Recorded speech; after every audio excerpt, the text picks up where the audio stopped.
Hello and welcome to my channel. If you've seen my previous videos, you know I've already painted up the Goblin Hut and the Tuask, and now it's time to complete the trilogy and build and paint Thos, the young dragon. I've only 2 spools to work with, so it's best to get snipping. These kits from Dungeons and Ladies are always quite sturdy, but I still need to do a little bit of clean-up work, first using a file and then a craft knife. Once all that's done, I can start on the assembly. And for that I use the Tamiya brush on cement, and this is extremely good stuff when working with plastics. So start off with the base. This is comprised of only 3 pieces. There are a couple of visible seam lines on this one, but I'm convinced after painting and once the dragon's in place you won't see them. And now it's the dragon's turn for assembly. Once again there aren't too many parts involved, so I start with the body and work my way down to the tail, and everything fits perfectly and can only go in one position. Then next I assemble the head and then join that onto the body. Then the horns are next, and those are a little bit fiddly, but once they're in alignment you're good to go. Then it's just a matter of doing the legs and wings at one side, and once that's set, flip it over and do the same on the other. And that's all there is to do, nice and easy. Now I'm not going to glue this guy onto the base just yet. I'm going to keep them separate to make it easier to paint. And as for the sculpt itself, it's pretty damn good, with loads of detail and a pretty dynamic pose. And now it's time to prime everything, and then I spray the dragon with a brown colour to act as a base coat. I just want this guy to have a leathery texture. I'm painting this in 2 parts, starting with the base, which I first cover with a black wash, and once that's dried I give it a dry brush with grey, and just to top that off I add a little bit of white for the next dry brush. And now for the tedious part, painting all those gold coins. Initially I couldn't tell what all the sculpted items were on this base, but I realised there was some human remains at the bottom, so I painted the bones and the clothing, and it looked like he's wearing a satchel to try and steal the gold. There's a huge gem on top which I covered in a blue wash, as I wanted to avoid reddish colours which might clash with the dragon.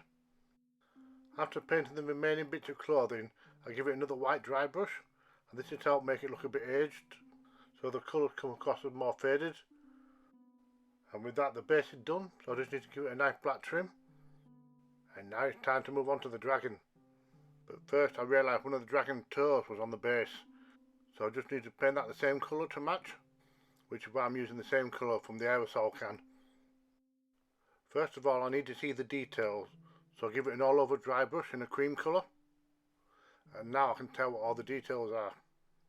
I wanted the wing to look leathery, so I paint on an orange colour, and this will dry a little bit closer to brown, and already it helped to make the wing feel more organic. I haven't got a set plan for the colour scheme, so I'm sort of winging it. So I experiment by dry brushing on some lighter colours for the face and the underbelly. It was then that I decided I needed some dark areas, so I painted all the nails and talons in black. This will be lightened up later with a white dry brush. I was going to paint the horns in a bone colour, but I changed my mind and also painted them black. For the main body of the dragon I added a rusty wash, as I had decided I wanted to continue with the leather look. I used a watered down white for the bony sections of the wings, as this gave me a nice contrast, and to help blend it in further I dried with white over the whole wing section. This not only brings out some of the raised detail, but also helps tie it all in together. I also added some highlights to the face, mostly to the beak and the raised crest.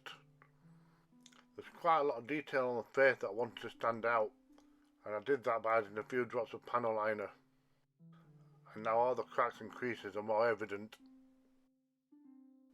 I kept the eyes nice and simple, just adding a couple of dots of black, although it was a little bit tricky getting the brush in there, as the ridges of the eyes kept knocking it away. And I added an extra splash of colour with some bright orange on the face. Now it's time to add some super glue to the feet and get this chap stuck to the base. Now I am using super glue, so I have to be fairly accurate fairly quickly, as this brush on stuff bonds in no time at all.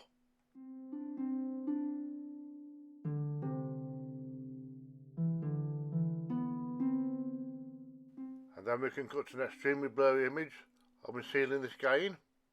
And there I have it, my very first dragon completed. Most people tend to paint dragons in all these lavish colours, but I wanted to tone mine down and base it on reality. All as real as you can get for a fantasy creature. It is nice to complete the final model out of this box set, and I was quite surprised how quickly it all came together.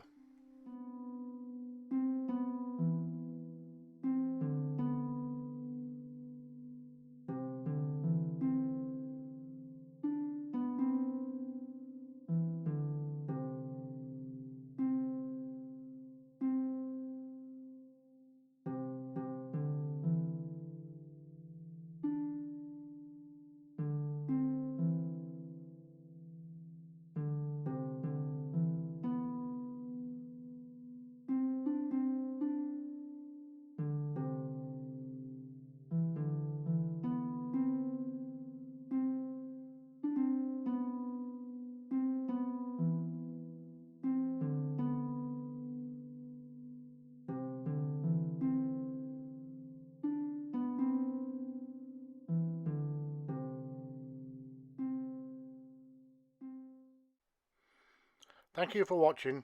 Don't forget, if I can do it, so can you.